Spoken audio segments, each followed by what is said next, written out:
గంగుపల్లి గారు ఉన్నారు జనసేన పార్టీ నుంచి. నమస్తే అండి. ఎలా చూడాలి? గతంలో కూడా నోటీసులు ఇస్తే పార్లమెంటు సమావేశాల నేపథ్యంలో కూడా వంగ చూపించి ఆయన తప్పించుకున్నారు. ప్రస్తుతం విచారణకు హాజరయ్యారు. అంటే ప్రజల నుంచి వస్తున్నటువంటి కామెంట్స్ చూసుకుంటే కనుక ఏదో ఒక కేసు వస్తుంది కానీ ఆ కేసు సంబంధించి పరిష్కారం చూపట్లేదు. ఇదైనా పరిష్కారం అవుతుందా లేదా అనేటువంటి ఒక ప్రశ్న రేకెత్తుతోంది. ఏమంటారు మీరు వంశీ గారు? వినిపిస్తుంది, చెప్పండి.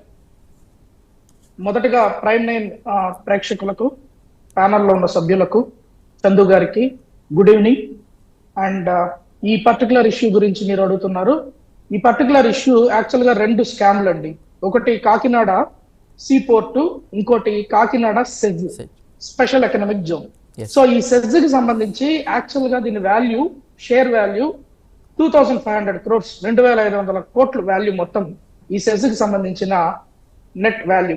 కాకపోతే దీన్ని అరబిందో రియాలిటీ అనే ఒక సంస్థ, ఎవరైతే శరత్ చంద్రారెడ్డి గారు ఓన్ చేస్తున్నారో ఆ అరబిందో రియాలిటీ అనే సంస్థ 490 కోట్లు అతి తక్కువ షేర్ వాల్యూని చెల్లించి మొత్తం ఈ సెజ్ సంబంధించిన షేర్లన్నీ హస్తగతం చేస్తున్నది ఒక అంశం. ఇంకొక అంశం సీపోర్ట్లు. ఇక్కడ సీపోర్ట్లకు సంబంధించి కూడా బలవంతంగా అక్కడ ఉన్న వారికి ఎవరైతే వాటాలు ఉన్నాయో వారిని ఒకానొక దశలో గన్నుతో బెదిరించి మరి మీ ప్రాణాలకే హాని కలుగుతుందని ఆ రకంగా బెదిరింపులు చేసి కూడా అక్కడికి సంబంధించిన వాటాలన్నీ కూడా అదే అరబిందో సంస్థకి బదలాయించుకోవడం జరిగింది. ఇక్కడ అరబిందో సంస్థ శరత్ చంద్రారెడ్డి గారు కానీ, విక్రాంత్ రెడ్డి కానీ, పావుల్ వాళ్ళు జస్ట్ వాళ్ళని బూచిగా పైకి అలా చూపించారు కానీ యాక్చువల్ గా దీని వెనకల పెద్ద హస్తం ఉంది. విజయసాయి రెడ్డి గారు కానీ, అప్పటి వైసీపీ గవర్నమెంట్ పెద్దలు కానీ ఈ పోర్ట్లను అతి తక్కువ షేర్ వాల్యూకి దీన్ని హస్తగతం చేసుకోవాలని, తద్వారా ఇంత భారీ స్కామ్ కి తెరదీయడం ఒక అంశం. ఈ రోజు విక్రాంత్ రెడ్డి గారిని ఆల్రెడీ సిబిఐ అధికారులు, సిఐడి అధికారులు విచారణ చేసిన నేపథ్యంలో ఆయన ఏమాత్రం సహకరించలేదు.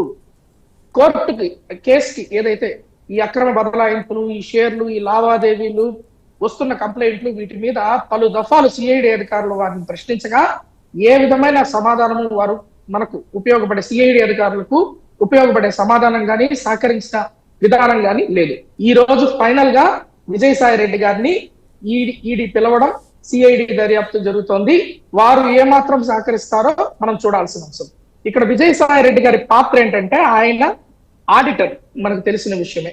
ఒకప్పుడు జగన్ గారికి ఆయన చీఫ్ ఆడిటర్ గా ఉంటూ ఆయన కంపెనీలు, ఆయన షేర్స్, ఆయన లావాదేవీలు అన్ని చూసుకుంటున్న నేపథ్యంలో ఈ కాకినాడ సీ పోర్టు మరియు సెజ్ ను కూడా హస్తగతం చేసుకోవడానికి విజయసాయి రెడ్డి గారు ఆడిటింగ్ బలంగా చేసి ఏ విధంగా బదలాయింపులు చేయాలో, సూట్ కేస్ కంపెనీలు ఏ విధంగా పెట్టి ఎలాగైతే బదలాయింపులు చేశారో అదే విధంగా ఇక్కడ కూడా అతి తక్కువ చవక రేట్లకి యాక్చువల్ గవర్నమెంట్ షేర్ వాల్యూస్ కాకుండా చాలా తక్కువ 490 కోట్లకి అరబిందో రియాలిటీ అనే ఒక సంస్థని ముందు పెట్టి ఈ పతంగం అంతా నడిపించారు.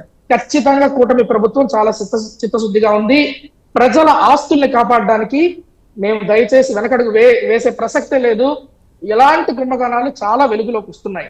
దర్యాప్తు ముమ్మరంగా చేస్తున్నారు. పక్కాగా ఆధారాలు తీసుకుని ముందుకెళ్తాం. రైట్ వంశీ గారు. రఫీ గారు ఏమంటారు? విజయసాయి రెడ్డి గారికి ఉచ్చు బిగిస్తోందా? అరెస్ట్ తప్పదా? ప్రస్తుతం అయితే దీనికి సంబంధించి విచారణ కొనసాగుతుంది కానీ